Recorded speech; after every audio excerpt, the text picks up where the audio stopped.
Welcome to Fleet Street, the traditional home of the British media. In 1702, London's first daily newspaper, the Daily Courant, was published near here.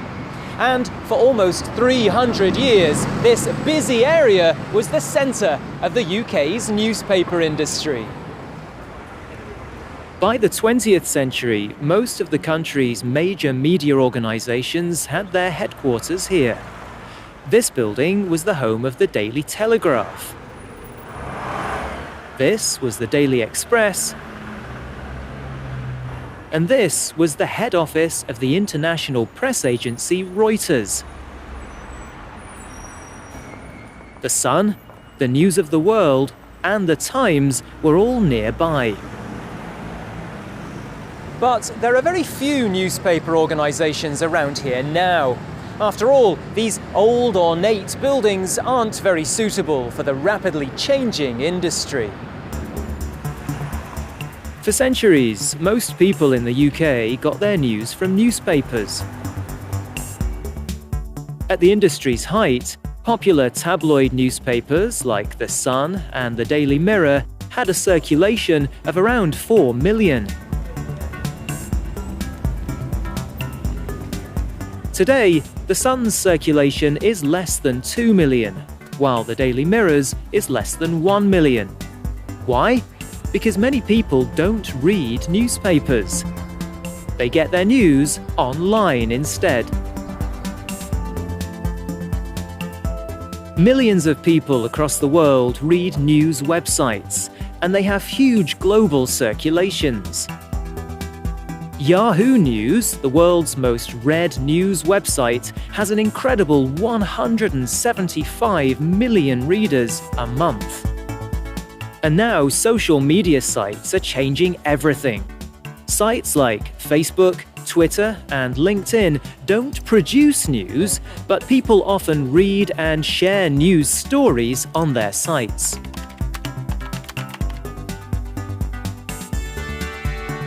In the USA, for example, 64% of adults use Facebook, and 30% of these people reported that they read most of their news on the site. So people aren't reading the front pages anymore. They're reading the most popular stories on their social media accounts. But there are problems.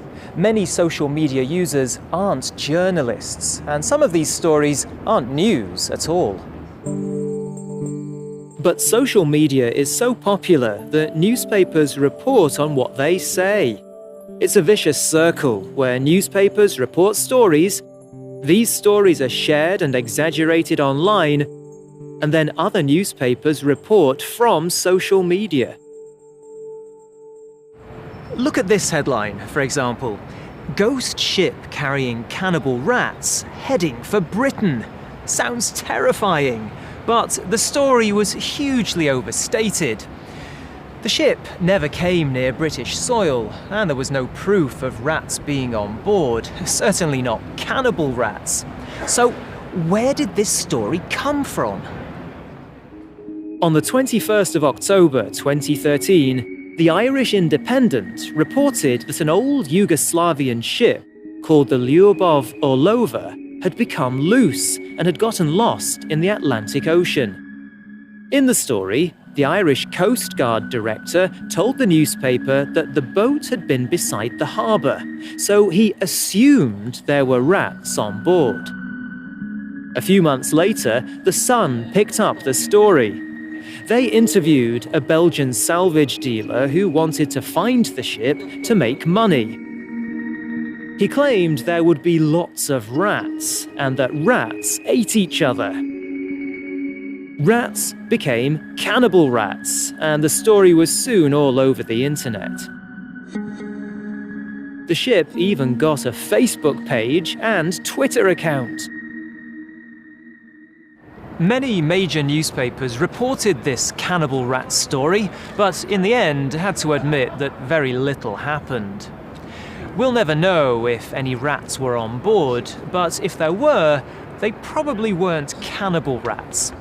In one story, an animal expert pointed out that rats are as likely to eat one another as humans are. The empty ship drifted around the ocean before disappearing, probably sinking somewhere in the middle of the Atlantic. So, the story wasn't exactly news, but we did learn one thing. We shouldn't believe everything we read in the papers or on the internet.